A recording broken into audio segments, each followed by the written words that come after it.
going on, everybody? Last week, I lost a shit ton of money. So in this week's episode, we will go over how last week's trades got even worse as the week went on and how it affected my metrics.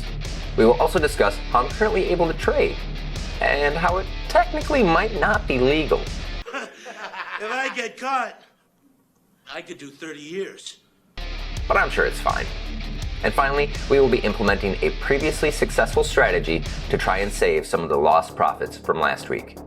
But before we do, for those that have been watching since the beginning, did you see what caused me my midweek headache in last week's episode? Let me know what you think the answer is down in the comment section below. With that, let's get into this week's episode of Degenerate Candlesticks. You're the big fat ninja everyone's talking about, aren't you? So how did last week's trades affect my metrics? Let's take a look. Okay, so my average loss increased by 1.3%, and my gain-loss ratio dropped by roughly 24%. These trades brought my cash balance under $2,000, which is below the minimum to trade using margin. So unfortunately, I had to deposit even more money into my account. Otherwise, I wasn't going to be able to keep trading in the way that I have been. So now my account balance is back to $2,100. Looking at my overall net contributions, I've lost $129.80. So that's great. Oh well. Now, let's address the situation on everyone's mind. Last week, I placed 2 trades with VIEW. The second trade popped up a notification warning me that that was my final trade. However, that's not actually what the notification said. Upon further inspection, I realized that I had been flagged as a day trader. This would have meant, due to my account balance, I was about to incur a 3-month ban on trading. However, when I called customer service, they were able to once again lift the ban on my account. And this is where it gets tricky, as from my understanding, they're only allowed to do this once. But to be honest, I don't have an answer, and I'm not going to poke this bear.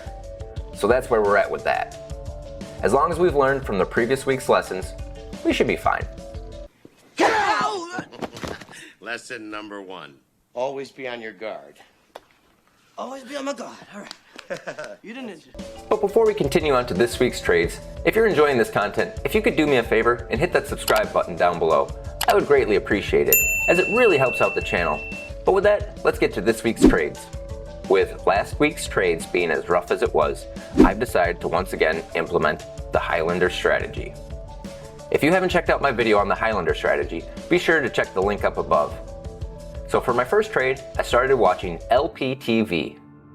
It ripped through $1.60 and then through $1.65. I was sure the price was going to break through at least $1.75, as there were limit orders already in place. So I bought 1,000 shares for roughly $1.68. It then immediately dropped down to roughly $1.63. You led us astray. I didn't lead us nowhere. I bought at the top and ended up losing at $97.30. Well, I guess the market forgot to salt the wounds of last week. Whatever. In hindsight, I made the same mistake as last week of buying when it had crossed the Bollinger Bands. I still think there was a good opportunity. The execution was just too sloppy. So I can only give myself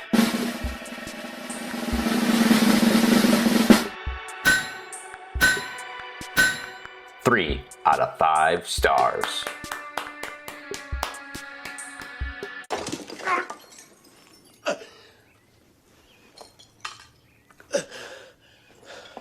Oh, hey, can you do me a favor real quick and hit that subscribe button? I would really appreciate it, as it greatly helps out the channel. But that wraps up this week's trades. If you've made it this far, congratulations. Most people don't. And as a thank you, I'd like to present you with this next video. Talk to you guys next week. Have a good one.